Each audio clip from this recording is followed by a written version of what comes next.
მშვიდობისა დღეს ხუთშაბათია და პირველი არხის ეთერში 23 საათზე გადის პირველი თემა. რადგან ჩვენი გადაცემა წელს პირველად გადის ეთერში, პირველ რიგში შობა ახალ წელიწადს გილოცავთ. დღეს კი პირველი თემა წარმოგიდგენთ. თანამშრომლობა უსაფრთხოების კუთხით და დახმარება ქართული არმიის გასაძლიერებლად. ამ მიმართულებით ურთიერთთანამშრომლობის გაღრმავებას შეერთებულ შტატებსა და საქართველოს შორის სტრატეგიული პარტნიორობის შეთანხმება განსაზღვრავს. ქარტია ორი სახელმწიფოს პარტნიორობას თავდაცვისა და უსაფრთხოების გარდა ეკონომიკის, ენერგეტიკის, დემოკრატიული რეფორმების, დიპლომატიისა და კულტურის სფეროებშიც ითვალისწინებს. დოკუმენტს ხვალ შეერთებულ შტატებში კონდოლიზა რაისი და გრიგოლ ვაშაძე მოაწერენ ხელს. ქარტიის შინაარსი სწორედ ამის შემდეგ უნდა გახდეს საჯარო.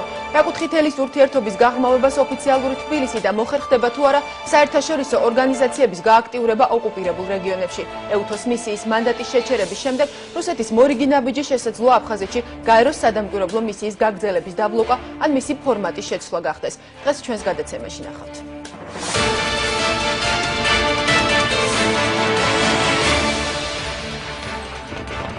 ერთი დღე სტრატეგიული თანამშრომლობის დოკუმენტის გაფორმებამდე. რა მნიშვნელობა ენიჭება უსაფრთხოების ქარტიას და რა გარანტიებს მიიღებს საქართველო ვაშინგტონისგან? საუბარი იმაზე, რომ ამერიკის შეერთებული შტატები გააგრძელებს საქართველოს დახმარებას ქვეყნის თავდაცვისუნარიანობის გაზრდის კუთხით. არის ერთგვარი სამოკავშირეო ხელშეკრულება და მას სათანადო პასუხისმგებლობით უნდა მოეკიდოს საქართველოს მხარე. საქართველოს შეუძლია ადეკვატური ძალა დაუპირისპიროს რუსეთს მხოლოდ მოკავშირეებთან ერთად. სწორედ სამოკავშირეო ურთიერთობების გაღრმავებას ემსახურება ეს ქარტია. ზუსტად ქარტიით ჩვენ ვიყოლებ უძლიერესი პარტნიორი და გვექნება სათანადო უსაფრთხოების სისტემა. თანამშრომლობისა და პარტნიორობის ახალი ეტაპი რუსული აგრესიის ფონზე. მოახერხებს თუ არა თბილისი ოკუპირებულ ტერიტორიებზე საერთაშორისო ორგანიზაციების გააქტიურებას. რამდენიმე წუთში დავით დარჩიაშვილი, ნიკა ლალიაშვილი, აკაკი მინაშვილი, გია ცაგარეიშვილი პირველი თემის სტუდიაში. ეს პირველი თემა პირდაპირ ეთერში ჩვენი სტუდიის სტუმრები არიან დავით დარჩიაშვილი, ევროპასთან ინტეგრაციის კომიტეტის თავმჯდომარე და ნიკა ლალიაშვილი, ფრაქცია ქრისტიან დემოკრატების წევრი. საღამოშვიდობის ბატონებო. დიდი მადლობა გადაცემაში მონაწილეობისათვის. ბატონ დავით, უკვე ცნობილია რომ დოკუმენტი, რომელსაც უნდა მოეწეროს ხელი ხვალ, სწორედ ამ ხელმოწერის შემდეგ გახდება საჯარო, თუმცა სანამ დეტალებზე მოგოცემა მსჯელობის საშუალება დავიწყოთ საუბარი იმით, რა პოლიტიკურ მნიშვნელობას ატარებს ამ ქარტიის გაფორმება საქართველოსთვის. ნებისმიერი ხელშეკრულება, დეკლარაცია, საერთაშორისო დოკუმენტი არ შეიძლება იყოს თვითმიზანი. საქართველოს ხელისუფლება, მთელი საზოგადოება, ვიტყოდი, მისი პოლიტიკური სპექტრი დგას ორი ძირეული ამოცანის წინაშე. ეს არის სუვერენიტეტის შენარჩუნება და დემოკრატიული ინსტიტუტების გაძლიერება ერთის მხრივ, მეორეს მხრივ ეკონომიკის გადარჩენა და განვითარება. ამ ყველაფერს ემუქრება ასევე ორი რამ. ეს არის რუსული აგრესიული ზრახვები და მეორე ეს არის მსოფლიო ეკონომიკური კრიზისი. ასეთ დროს ჩვენს ქვეყანას აუცილებლად სჭირდება კარგი სამოკავშირეო ურთიერთობები იმ ქვეყნებთან, რომელიც სწორედაც დაინტერესებულნი არიან ჩვენი ქვეყნის წინსვლაში, გამარჯვებაში, განვითარებაში, იმავე ტერიტორიულ მთლიანობაში. ასეთი არის შეერთებული შტატები და სწორედ მასთან ფორმდება დეკლარაცია სტრატეგიული პარტნიორების შესახებ.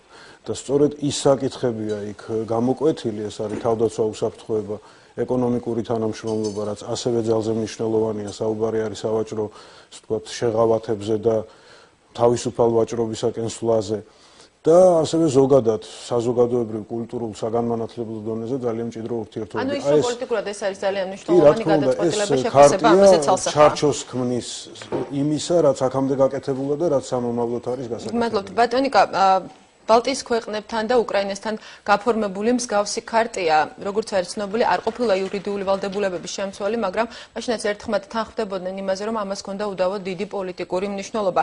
საქართველოს შემთხვევაში, როგორ ფიქრობთ, ეს იქნება მსგავსი მნიშვნელობის თუ შესაძლოა მასში ჩაიდოს გარკვეული დამატებითი უსაფრთხოების გარანტიები?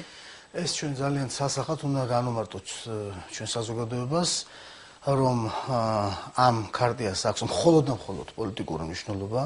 არავითარ ეგ საუბარი რაიმე სახის კიდე უფრო მეტად ასე ვთქვათ ზოგადი არის, ვიდრე უკრაინასთან გაფორმებული ანალოგიური დოკუმენტი, რადგანაც იქ ის მაინც იყო აღნიშნული, რომ ყირიმში გაიხსნებოდა დამატებით დიპლომატიური წარმომადგენლობა შეერთებული შტატებისა, ასეთი ასე ვთქვათ, კონკრეტიკა ჩვენ შემთხვევაში საერთოდ არ არის. შესაბამისად, ეს არის ერთგვარი ზოგადი პრაქტიკულად შეჯამება, სისტემატიზაცია ყველა იმ უკვე აქამდე არსებული ხელშეკრულებებისა, რომელიც ჩვენ გვაქვს გაფორმებული ამერიკის შეერთებულ შტატებთან, რაც შეეხება თავდაცვის სფეროს, რა თქმა უნდა, არის რამდენიმე წელია უკვე საკმაოდ დიდი ხანია მიმდინარეობს ორმხრივი თანამშრომლობის რეჟიმი ამერიკის შეერთებულ შტატებთან თავდაცვის სფეროში და ეს გაგრძელდება, რა თქმა უნდა, პოლიტიკურად ძალიან დიდი მნიშვნელობა ექნება, მაგრამ საუბარი იმაზე, რომ განთავსდება რა იმის არის ბაზები, სამხედრო, ასე ვთქვათ, შეიარაღებაზე ლაპარაკი. თუ ეს არის მხოლოდ პოლიტიკური მნიშვნელობის, რატომ გვესმის მუდმივად ამ ხნის განმავლობაში, რომ ეს საქართველოსა და ამერიკის შეერთებული შტატების ურთიერთობას თვისობრივად ახალ ეტაპზე გადაიყვანს? გადაიყვანს თვისობრივად ახალ ეტაპზე, პოლიტიკურად ახალ ეტაპზე, არაერთი შემთხვევაში ტექნიკურად ახალ ეტაპზე ეს ურთიერთობები არ გადავა ამ ხელშეკრულებით. და შესაბამისად გიპერტროფირება მოლოდინებისა ამ მიმართულებით ვფიქრობ ისეთივე ასე ვთქვათ შემდეგში ისეთივე სასწორკვეთილებამდე შეიძლება მიგვიყვანოს როგორიც გარკვეულ წრეებში ქონდა ჩვენ საზოგადოებას მეფთან დაკავშირებით და ყველა იმ ეგრეთ წოდებულ პროექტებთან დაკავშირებით რომლებიც სამწუხაროდ არ შესრულდა. შორის ოპოზიციის ერთი ნაწილის მოსაზრება ასეთია, არასაპარლამენტო ოპოზიციას გულისხმობ, რომ იმის გამო რომ საქართველოს ვერ შეძლო მიეღო გაწევრიანების სამოქმედო გეგმა, ეს იყო ერთგვარი დამამშვიდებელი არგუმენტი შეთავაზებული ქვეყნისათვის. არა, ნუ კიდევ ვიმეორებ, ვერანაირად ეს ვერ იქნება დამამშვიდებელი არგუმენტი. რა თქმა უნდა, ეს მნიშვნელოვნად დაეხმარება საქართველოს მე 8 წამს ნატოში გაწევრიანების საქმეში, მაგრამ კიდევ ვიმეორებ, ეს არ არის პანაცეა, ეს არ არის, ასე ვთქვათ, მოგვარება ჩვენი პრობლემებისა, მათ შორის პრობლემებისა უსაფრთხოების სფეროში. ეს არ არის მწვანე შუქი და სანქცია რაიმე სახის ვთქვათ უპასუხისმგებლო ნაბიჯებზე და ეს ძალიან მკაფიოდ უნდა იცოდეს ჩვენმა ხალხმა.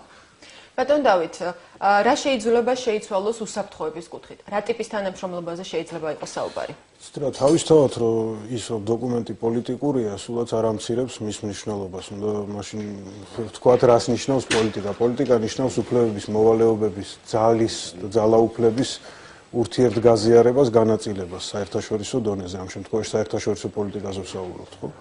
და ამ შემთხვევაში ჩვენ ვხვდებით მოკავშირე ქვეყნისა. ამაზე იყო საუბარი, ჩვენ გქონდა სამოკავშირე ურთიერთობები იმდაგვარი, რაც აქამდე გვაძლებინებდა ძალიან ბევრ განსაცდელში.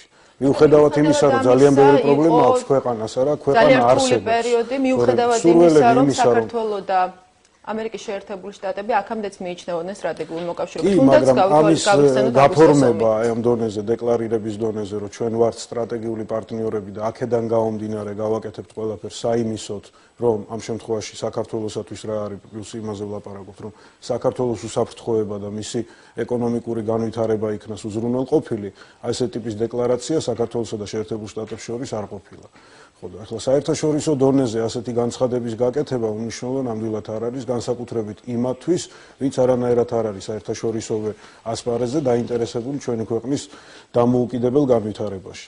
ბატონ დავით, როცა ვსაუბრობ დოკუმენტის მნიშვნელობაზე, თუნდაც უსაფრთხოების კუთხით, ამდენად გვაძლევს ამის საფუძველს თუნდაც ის, რომ ჯერ არ არის ზუსტად ცნობილი ის თუ რა ჩაიდება ამ ხელშეკრულებაში. ამ ხელშეკრულებაში, უпростоრად ამ ქარტიაში, დეკლარაციაში ითქმება, რომ შეერთებული შტატები დაეხმარება საქართველოს თავდაცვისა და უსაფრთხოების სისტემის იმდაგვარად ჩამოყალიბებას, რომ ქვეყანა იყოს თავდაცვის უნარიანი და რომ მეზობლებისაგან იმას არ განიცდიდეს ისეთ აგრესიას, როგორც აგვისტოში განვიცადეთ.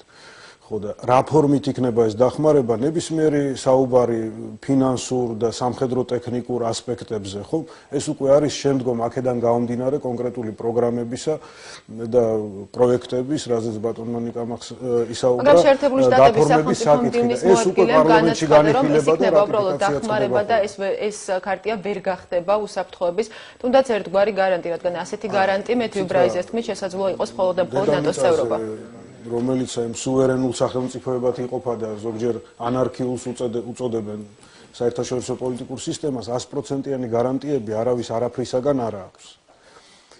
საუბარი იმაზეა, რომ იმ განსაცდელისა და აგრესიული ზრახვების წინაშე, რომლის შემსწრენით ჩვენ ვართ, ვინ გვიდგას მხარში და რა ძალებზე შეიძლება გქონდეს იმედი.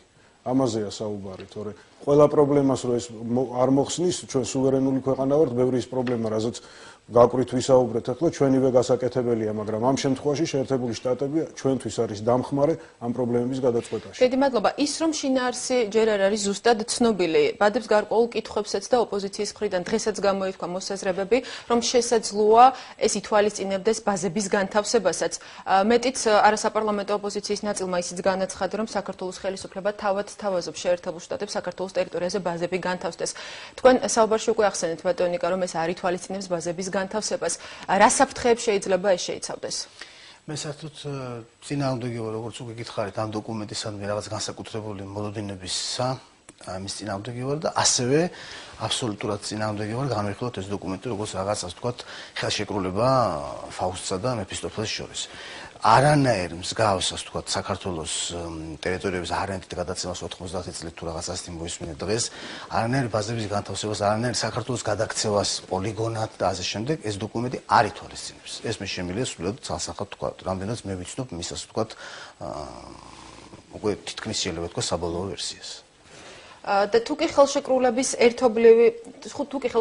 ერთ-ერთი პუნქტი იქნა ერთობლივი საფრთხეების ერთობლივი დაძლევის ღონისძიებები, როგორც ამას განმარტავდნენ გასულ თვეშიც ბატონ დავით. აი ესეც ხომ არ გახდა ერთგვარი საფუძველი იმისა, რომ ექსპერტების ნაწილმაც გამოთქვა მოსაზრებები ბაზების შესაძლო განთავსებაზე. იცით რა, ყველაფერი კონკრეტული შეიძლება გამომდინარეობდეს ამ დეკლარაციიდან, გარემოებებიდან და შექმნილი ვითარებიდან გამომდინარე. თუ აუცილებელი გახდა, თუ ჩვენ კიდევ აღმოჩნდით აშკარა სამხედრო აგრესიის წინაშე, მაშინ ბუნებრივია, რომ პატარა ქვეყანას დასჭირდება სხვა ქვეყნების სამხედრო დახმარებაც. და მერე წავა ამაზე მსჯელობა. დღეს ამაზე არანაირი მსჯელობა არ მიდის, მაგრამ თავისთავად სტრატეგიული პარტნიორობის შესახებ არსებული ჩარჩო დეკლარაცია განცხადება საერთაშორისო დონეზე გარკვეულ ვითარებებში თანამშრომლობის სხვადასხვა ფორმების საფუძველს ქმნის. გააჩნია რა იქნება ჩვენი ქვეყნისათვის გადაუდებლად აუცილებელი, მაგრამ ყოველ ასეთ კონკრეტულ გადაწყვეტილებაზე იქნება sakmaut საჯარო მსჯელობა და აზრთა გაცვლა გამოსვლა და გადაწყდება ისე, რაც საჭიროა. იყო მოთხოვნა იმაზეც, რომ საჯარო ეს დოკუმენტი გამხდარიყო მანამ, სანამ იგი ოფიციალურად გაფორმდებოდა. რატომ იყო მოთხოვნა, რომ ის საიდუმლოდ შენახულიყო პუნქტები, სანამ მოხდებოდა ხელმოწერა? მე ვერაფერს საიდუმლოს ამ დოკუმენტში ვერ ხედავ, იგი პრაქტიკულად ცნობილი არის დაინტერესებული პოლიტიკური წრეებისათვის მისი შინაარსი. ასევე ჩვენ გვაქვს ანალოგი, რომელსაც ხელი მოეწერა თუ არა დაიდო იგივე სახელმწიფო დეპარტამენტის, შეერთებული შტატების სახელმწიფო დეპარტამენტის საიტზე, ეს არის უკრაინასთან გაფორმებული ქარტია, მაგრამ აი როდის რა უნდა გამჟღავნდეს და რა დოზით, ეს არ არის მხოლოდ საქართველოს ხელისუფლების გადასაწყვეტი, როცა საერთაშორისო ურთიერთვალდებულებებს და ხელშეკრულებებს ეხება საქმე. იგივე ნატოსთან ურთიერთობაში, ხო, ერთი შეხედვით, იგივე ჩემთვისაც საკმაოდ უმტკივნეულო საკითხები, რომელიც შეიძლება იყოს განხილული გაზეთში დაბეჭდილი გარკვეული ტრადიციისა თუ ფორმების გამო, იმიტომ რომ ძალიან ბევრი ქვეყანა უნდა შეთანხმდეს ამაზე, არის ხოლმე კლასიფიცირებული გარკვეული პერიოდის განმავლობაში.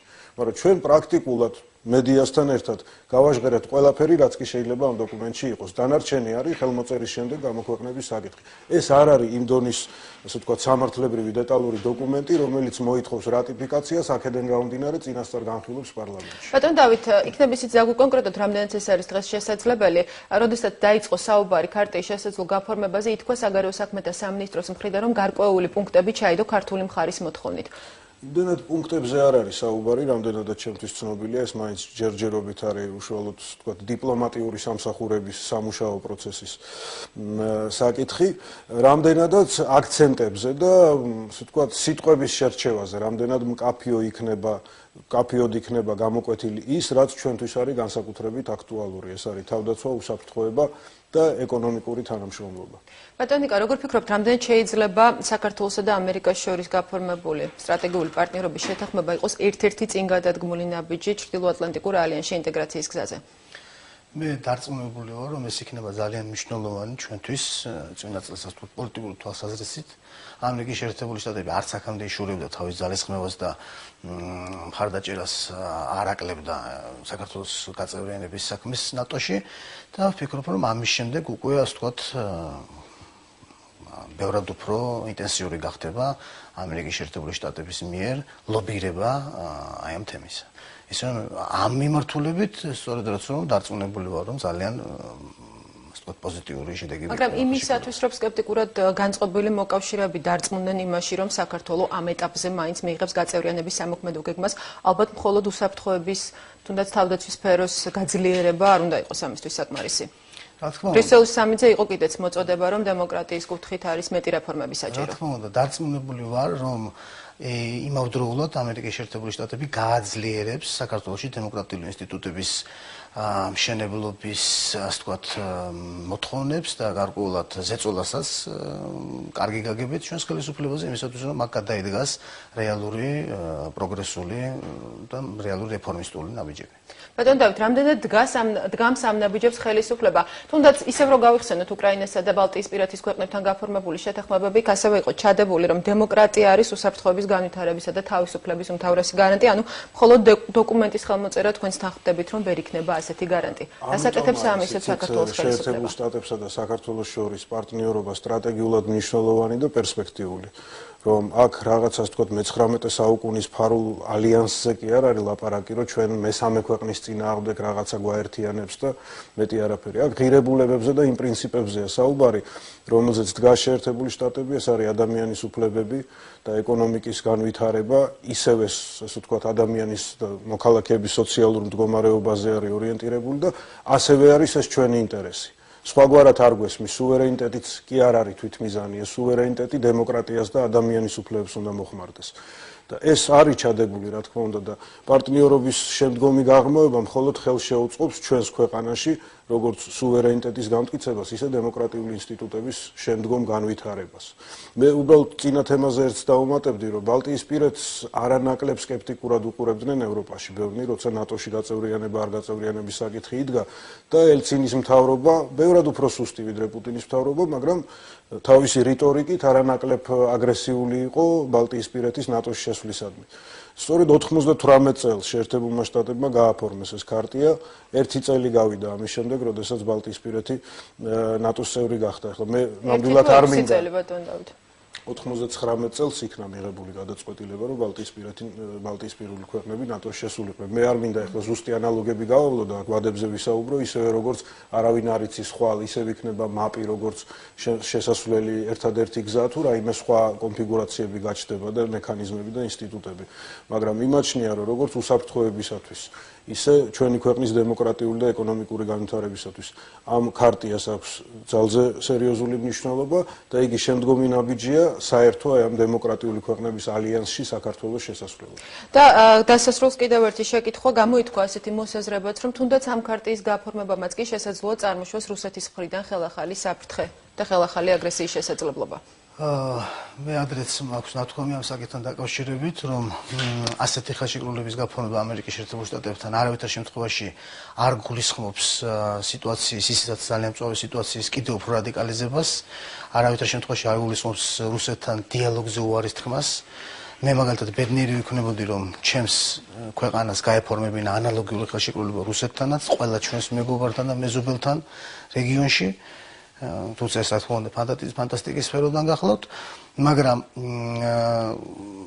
კიდევ ერთხელ ვიმეორებ, პირველ რიგში ეს ხელშეკრულება ითვალისწინებს პასუხისმგებლობებს არა ამერიკის შეერთებული შტატების მხრიდან, არამედ პასუხისმგებლობებს საქართველოს ხელისუფლების მხრიდან. რა პასუხისმგებლობაზე საუბრობთ? ორი ძირითადი მიმართულებით. პირველი, რომ უნდა გამოირიცხოს ყოველგვარი, ასე ვთქვათ, განმუხურის პრეცედენტის მსგავსი თავქარიანი, ასე ვთქვათ, გადაწყვეტილებები და ქმედებები. და მეორეს მხრივ უნდა მოხდეს გაძლიერება დემოკრატიული ინსტიტუტებისა და დემოკრატიის რეალურად, ასე ვთქვათ, დემოკრატიული ინსტიტუტების რეალურად ამუშავება ამ ქვეყანაში. არის მზად ხელისუფლება ამ პასუხისმგებლობის თავზე ახსნა. თუ იქნება მზად, მაშინ ეს ხელშეკრულება ამერიკის მხრიდანაც შესრულდება სათანადო დონეზე, თუ არა და მე დარწმუნებული ვარ, რომ თეთრი სახლი ალბათ გადახედავს თავის დამოკიდებულებას საქართველოს მიმართ. რაც შეეხება რუსეთთან დაკავშირებულ საკითხს, რა თქმა უნდა, ყოველგვარი, ასე ვთქვათ, უკვე ეს სიმპტომები არის სრულიად მიუღებელი, თვითონ ამ ხელშეკრულების სულისკვეთებისთვისაც კი მიუღებელი. ჩვენ უნდა შევეგუოთ იმას, რომ გვინდა თუ არ გვინდა 10-15 წელი საქართველოს მოუწევს ცხოვრება პუტინის და მედვედევის რუსეთთან და შესაბამისად ეს იმას ანიშნავს, რომ ჩვენ მოვითხოვოთ ქუჩების გადარქმევა და ამასთანავე მოვისმინოთ, რომ შეიძლება თქვათ იქამდე მივიდეს საქმე, რომ ჩეხოვიც აღარ დაიდგას თქვათ ქართულ სცენებზე მარტო ამერიკელი დრამატურგები და რაღაც სისულელეებზე, ასე თქვათ, შეიძლება ისე დახურდავდეს ეს ყველაფერი, ამ ხელშეკრულებამაც კი თავისი აზრი დაკარგოს. ამიტომაც მე ვფიქრობ, რომ არ უნდა დავისგავსოთ ვენესუელას და კუბას, ვიყოთ ადეკვატურები და ვეცადოთ დიალოგის რეჟიმი გქონდეს რუსეთთან. რამდენად არის დღეს ამის მცდელობა თუნდაც საქართველოს ხელისუფლების მხრიდან? მე არ მგონია რომ რაიმე სერიოზული საფუძველი ჰქონდეს ბატონ ნიკას შეგონებას რომ აი ეს არ გავაკეთოთ და სხვა რამე ვაკეთოთ. ეს მე მგონია რომ თავისთავად ცხადია, ისევე როგორც შეიძლება განმუხურის ინციდენტის გაშუქების დონეზე ხარისხზე ვიდაოთ, მაგრამ როგორც განმუხური ისე სხვა მრავალი ინციდენტი საითაც იყო მიმართული და რა აგრესიის განხორციელება უნდოდა რუსეთს, ჩემთვის და ძალიან ბევრისთვის ეს ცალსახად ცხადია. და თავისთავად თუ იქნება სამოკავშირეო ფარი საქართველოსთვის, არც ერთი ფარი სახელმწიფოებს შორის ურთიერთობებში არ არის ხოლმე 100%-იანი, მაგრამ სერიოზული შემაკავებელი ფაქტორი უნდა აღმოჩნდეს და დარწმუნებული ვარ აღმოჩნდება რუსული აგრესიის წინააღმდეგ. მაშინ ჩვენ არაფერი გარდა დემოკრატიული ინსტიტუტების გაღრმავებისა და ეკონომიკაზე ზრუნვისა და სოციალური გაჭირვების პრობლემის გადაწყვეტისა უბრალოდ არ შესაძლოა აღმოჩნდეს ფარი, რომელიც როგორც გვესმის შეფასებები დეკლარაციის ხასიათს გვერდზე დგომა, რომ რუსეთი არ ერეოდეს ჩვენ საქმეებში, რუსეთს არ უნდადეს საქართველოს დანაწევრება, დაყოფა და თავისას ვთქვათ რაღაც ამა თუ იმ ფორმით მოდერნიზებულ იმპერიაში შეყვანა. დანარჩენი აი ეს რაც წეღავ თქვი, დემოკრატია და ეკონომიკური განვითარება, უმუშევრობის დაძლევა. ეს არის საქმე, ერთადერთი საქმე, რაც ხელისუფლების ინტერესშია და არც იმას არ ასე ვთქვათ, იმაზე არ დაიხებს უკან ხელისუფლება, რომ ეს საქმე აკეთოს პოლიტიკურ ოპონენტებთან ერთად. ძალიან დიდი მადლობა, გმადლობთ გადაცემაში მონაწილეობისათვის. ჩვენი სტუდიის სტუმრები გახდნენ ბატონები დავით არჩიაშვილი და ნიკა ლალიაშვილი. ჩვენ განვაგრძობთ გადაცემას. მას შემდეგ რაც საუბარი ქარტიის გაფორმებაზე დაიწყო, რუსეთმა ეუთოს მისიას მანდატი შეუწყვიტა. ექსპერტები და პოლიტიკოსები არც იმას გამორიცხავენ უშიშროების საბჭოს მუდმივმა წევრმა რუსეთმა ასეთი ნაბიჯი აფხაზეთშიც გადადგას, სადაც გაეროს სადამკვირვებლო მისია უკვე 15 წელია მოქმედებს. მისიას მანდატის ვადა ერთ თვეში 15 თებერვალს ეწურება. დაგვალოდეთ რამდენიმე წუთში ამ თემაზე ჩვენ სტუმრებთან ერთად ვისაუბრებთ. პირველი თემა კვლავ პირდაპირ ეთერშია. ჩვენი სტუდიის სტუმრები არიან აკაკი მინაშვილი, საგარეო ურთიერთობათა კომიტეტის თავმჯდომარე და გია ცაგარეიშვილი, საპარლამენტო უმცირესობის წევრი, საქართველოს დემოკრატიული პარტიის პოლიტიკური მდივანი, საღამოშვიდობის ბატონებო.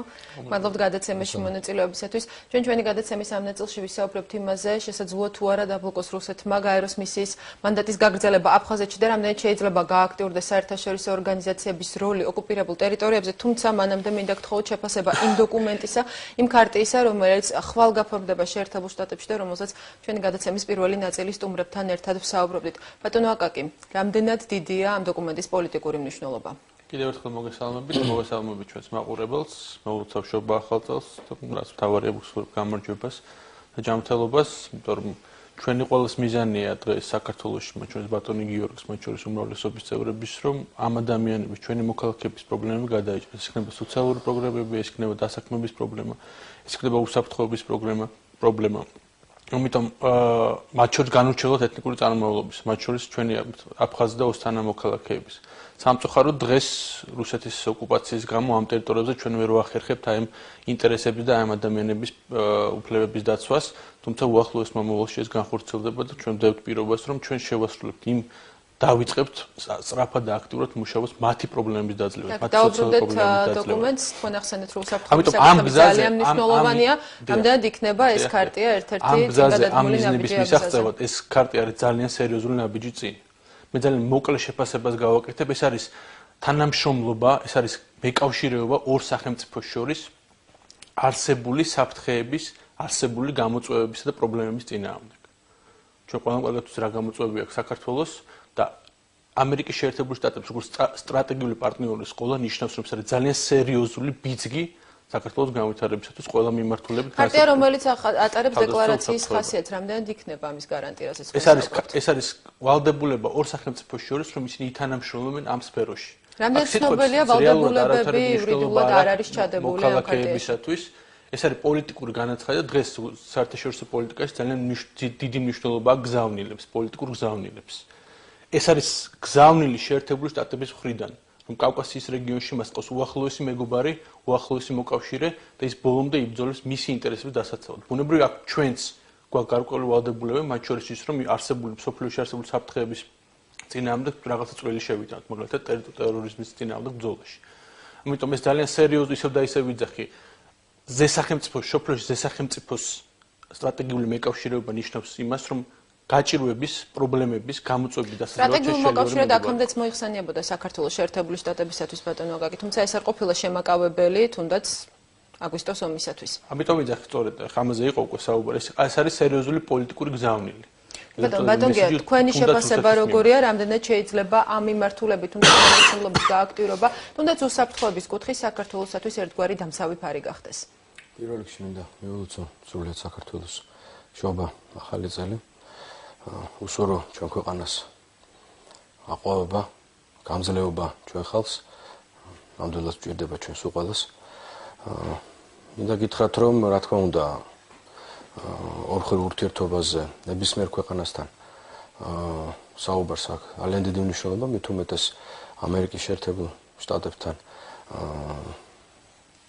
იდება, იცით თქვენ, ახალი ტიპის ხელშეკრულება, დეკლარაცია, ქარტია, მე უბრალოდ ვერ დაკონკრეტები ამასთან დაკავშირებით, არ ვიცი.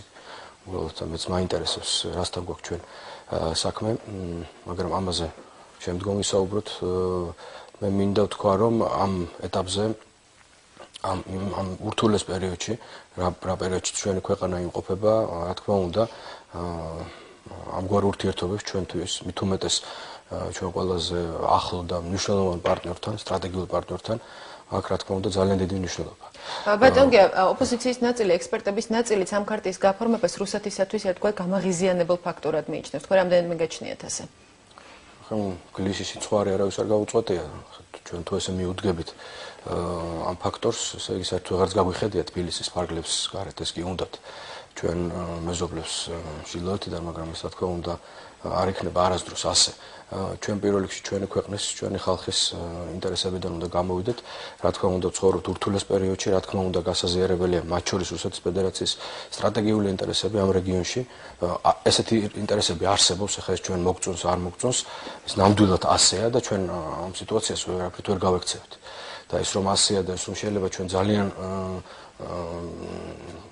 ძიმე შედეგები დაგვიბრუნდეს უკან, ჩვენ ეს ყველა ვიხილეთ დაახლოებით 4-5 თვის უკან, რაც მოხდა ამ ქვეყანაში. ამიტომ რა თქმა უნდა, როცა ჩვენ საუბრობთ ამგვარ ურთიერთობებზე, მით უმეტეს ისეთ ქვეყანასთან, როგორც ამერიკის შეერთებული შტატები, აქვე რა თქმა უნდა არის გასაზიარებელი გარკვეული დოზით, რა თქმა უნდა, ჩვენი ჩრდილოელი მეზობლის ინტერესებიც, რეალურად ეს ინტერესები შემოჭრილია პირდაპირ მნიშვნელობით რუსული ჩექმა დგას თბილისიდან 40-50 კილომეტრში. მე არ მინდა ახლა რაღაცა რთული სურათი დავხატო, ისედაც მძიმეა ვითარება ქვეყანაში ამ კონფლიქტთან დაკავშირებით, მაგრამ ესეა. და ჩვენ ამ რეალობას ნამდვილად ვერ გავექცევით. ამიტომ როცა ჩვენ საუბრობთ ამ თემაზე, რა თქმა უნდა, ჩვენ მოგწონს თუ არა გვიწევს მადლობთ ბატონ გია. ბატონ გაკი, ეუთოს მისიის გაგრძელების დაბლოკვა და განზრახვა, რომ რუსეთმა უახლოეს მომავალში გააფორმოს სამხედრო თანამშრომლობის ხელშეკრულება სეპარატისტულ რეჟიმებთან. ხომ არ შეიძლება ეს ჩაითვალოს რუსეთის პირველ რეაქციად ამ ქარტიის გაფორმებაზე? პირველ რიგში მე დაუბრუნდები რუსეთის სტრატეგიულ ინტერესებს და მინდა უთხრა მოსახლეობას და ეს ყველამ კარგად იცის, რომ ჩვენ სამწუხაროდ მათ სტრატეგიულ ინტერესებს ვერ გავითვალისწინებთ, მანამ სანამ არ არის გათვალისწინებული ჩვენი სტრატეგიული ინტერესები და ეს არის ტერიტორიული მთლიანობა, ეს არის სუვერენიტეტი, ეს ჩვენი არჩევანის თავისუფლება. ჩვენი მოქალაქეების არჩევანის თავისუფლება და ჩვენი მოქალაქეების კეთილდღეობა. რაც შეეხება რუსეთის გაღიზიანებას, მე ვთვლი, რომ რუსეთის ფედერაციამ ჯობია საკუთარ მოქალაქეებზე იფიქროს, საკუთარ ტერიტორიაზე, რომელსაც ძალიან სერიოზული პრობლემები აქვს და რუსეთი ცდილობს ამ პრობლემებისგან ყურადღების გატანა საგარეო საკითხებზე. რაც შეეხება ეუთოს მისიას, რუსეთისთვის აგრესიული დემარშები ახალი არ არის, ის უკვე რამოდენიმე წელია თუ 10 წლებია, რაც გრძელდება და უფრო გააქტიურდა 2008 წელს. ეს არის ძალიან ნათელი მაგალითი იმისა, თუ რა დესტრუქციული ძალა არის ზოგადად რუსეთის ფედერაცია. უბრალოდ არ სურს მიუკერძოებელი საერთაშორისო თვალი ამ რეგიონში, ვინაიდან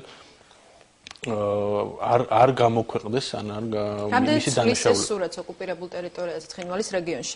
ბუნებრივია ეს გარკვეულწილად ცვლის სურათს, თუმცა აგრესიის შემდეგ ეუთოს მისიის წარმომადგენლებს ისაც არ ქონდათ ეფექტური საშუალება რომ გაეკონტროლებინათ სიტუაცია, თუმცა გარდა იმისა რომ EUTOS მანამდე რამდენად ეფექტურად მიგაჩნიათ ამ მისიის მოქმედება რეგიონში? მე გეტყვით რომ ეს გარკვეულწილად ხელს უწყობდა ამ სიტუაციის სტაბილიზაციაში, თუმცა მიუხედავად ამისა პრობლემები იყო. მიუხედავად ამისა, როგორც აფხაზეთში, ასევე ოსეთში ძალიან სერიოზული მსხვერპლი ჰქონდა საქართველოს, აი 90 წლებიდან დასაწყისიდან, ძირითადი ბრალი ამ რუს სამშვიდობოების მიუძღვის, თუმცა ამ შემთხვევაში ერთადერთი ძალიან მნიშვნელოვანი მომენტი იყო ის, რომ საერთაშორისო ორგანიზაციის წარმომადგენლები ობიექტურად აფიქსირებდნენ ფაქტებს, რაც ჩვენს რუსული მხარე ამაში თბილისს ადანაშაულებს, მათ ასეთი განცხადებაც გააკეთეს, რომ საქართველოს თავად დახვრიტა EUTOS მისიის მანდატი 2008 წლის აგვისტოში.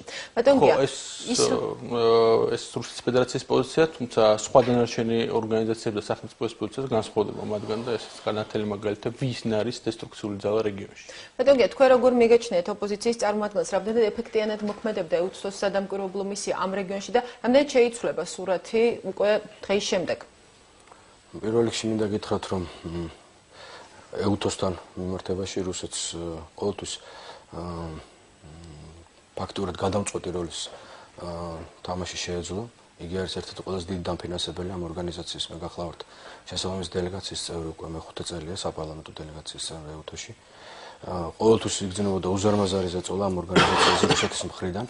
და ეს არ არის პირველი დემარში და არც უკანასკნელი, მუდმივად ჩვენი მისია ვენაშიც და მუდმივად ჩვენი დელეგაციები, რომლებიც მონაწილეობდნენ EUTOS ყოველდღიურ საქმიანობაში, უზარმაზარი ზეწოლის ქვეშ მოღვაწეობდნენ ასამბლეების დროს, შეხვედრების დროს, ყოველთვის რუსეთი ცდილობდა ეკარნახა EUTOS-თვის თავის პირობები და ამას შემთხვევაში ახერხებდა. ესე იყო ნამდვილად ეს ჩემს თვალწინ განვითარებულა ხოლმე ეს მოვლენები. ქართულ დელეგაციას მუდმივად ეკავა პრინციპური პოზიცია, მაგრამ ეს ბევრს არ ნიშნავდა. რუსეთმა იცით თქვენ დაბლოკა რამდენიმე წლის უკან საზღვრის მონიტორინგის პროგრამა ჩაჩნეთ-ინგუშეთის მდებარე საზღვარზე, ფაქტობრივად ჩაშალა იქ ეს მონიტორინგი, ასევე დაბლოკა ძალიან ბევრი კარგი წამოწყება EUTOS-ი საქართველოში და არა მარტო საქართველოში, ყარაბაღშიც და სხვა წყალწერტილებში. ახლა მან შეძლო ისი გაკეთებაც აქამდე ვერ შეძლო.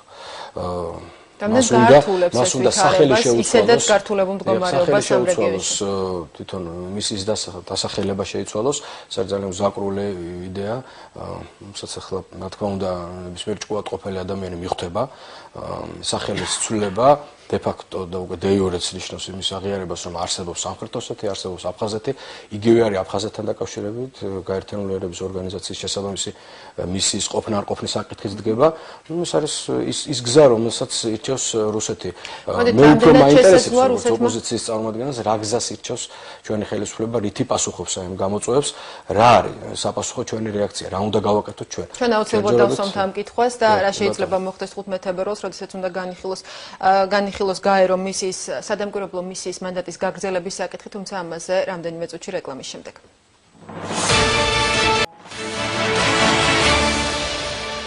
პირველი თემა კვლავ პირდაპირ ეთერშია. ბატონო აკაკი, რამდენად მოსალოდნელია, რომ რუსეთმა იგივე გადაწყვეტილება მიიღოს, იგივე ნაბიჯი გადადგას აფხაზეთში გაეროს მისიასთან დაკავშირებით, თუ გავითვალისწინებთ იმას, რომ ის არის უშიშროების საბჭოს მუდმივი წევრი? ზოგადად რუსეთი EUTOS-ში მიიღეს 1990 წელს იმ იმედით, რომ რუსეთი იქნებოდა განვითარდებოდა როგორც დემოკრატიული სახელმწიფო და გახდებოდა კონსტრუქციული პარტნიორი ევროპაში უსაფრთხოების სისტემით.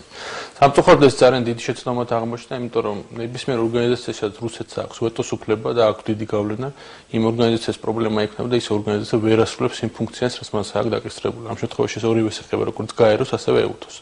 ძალიან დიდი შანსია იმისა, რომ თებერვალში გაეროს შეუწყდეს მისია საქართველოში რუსეთის დესტრუქციული პოზიციის გამო. იმიტომ ამ შემთხვევაში ჩვენთვის საქართველოსთვის პრიორიტეტი არის გაძლიერდა სწორედ ევროკავშირის მონიტორინგის მისია, რომელიც უკვე საქმიანობს საქართველოს ტერიტორიაზე. თუმცა ამ დრომდე ვერ შედის იმ ადგილებში, რომელიც არის ამ დრომდე ოკუპირებული. საბედნიეროდ რუსეთს ამ შემთხვევაში არ აქვს ვეტოს უფლება და ეხლა პრიორიტეტი არის ჩვენთვისაც და ევროპელი პარტნიორებისთვისაც, რომ ევროპელი მონიტორების მანდატი გაფართოვდეს და მათ შეძლონ ამ ტერიტორიებში შესვლა. მე გულისხმობ ცხინვალის რეგიონი და გულისხმობ აფხაზეთის. როგორ უნდა მოხერხდეს ეს ბატონო აკაკი, თუ ისევ გააგრძელებს ამავე პოზიციას საოკუპაციო ჯარების ხელმძღვანელობა? ეს არის აქტიური დიპლომატიური პოლიტიკა ჩვენი მხრიდან.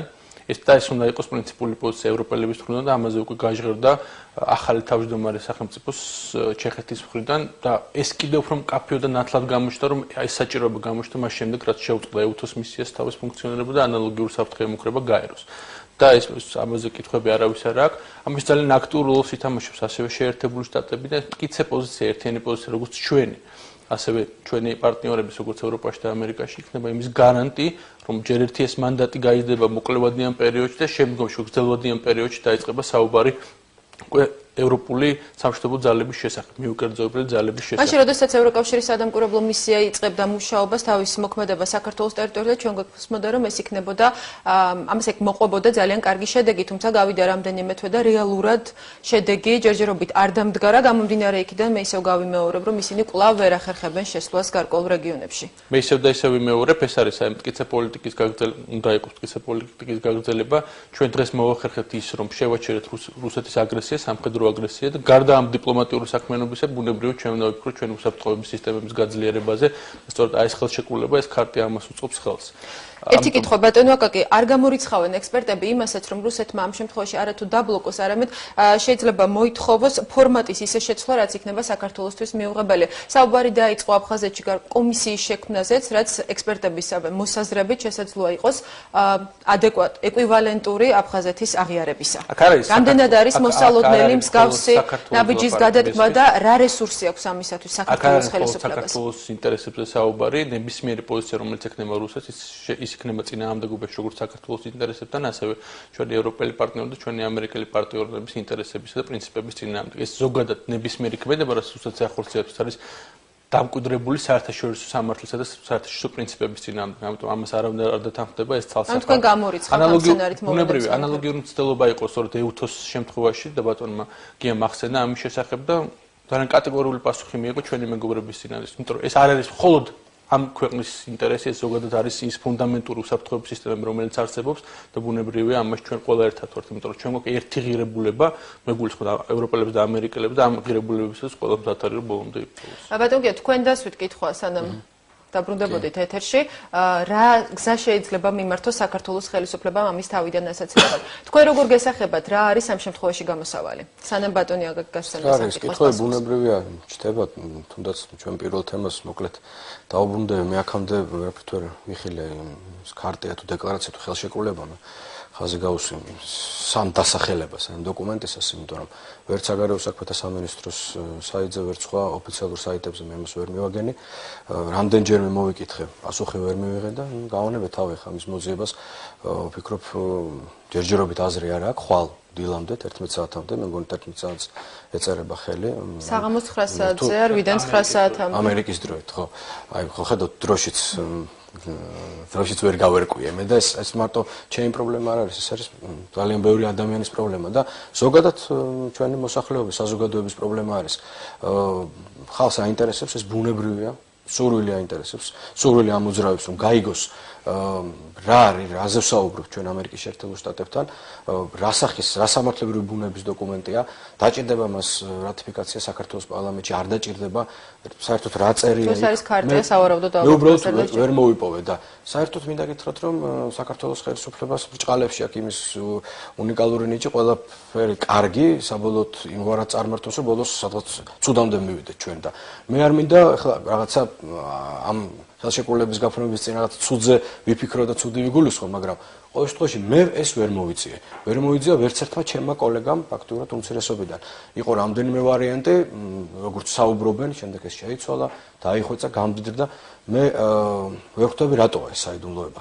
მესმის რომ არის გარკვეული სირთულეები, იგივე რუსეთთან დაკავშირებით, შტატების მხრიდან იყო მოთხოვნა ბატონგე გასაიდუმლოების ტექსტის. მოდი დავუბრუნდეთ ის შესახებ თქვენ განმესმის. თქვენ მე პირველად გავიგეხა თქვენ რომ ვინმე ოფიციალური პირი გამოვიდა თქვა ადმინისტრაციის მხრიდან რომ ეს არის ჩვენი მოთხოვნა რომ გასაიდუმლოება. საგარეო საქმეთა ძალიან თუ სიტუაციაში შესაძლოა უკრაინაც.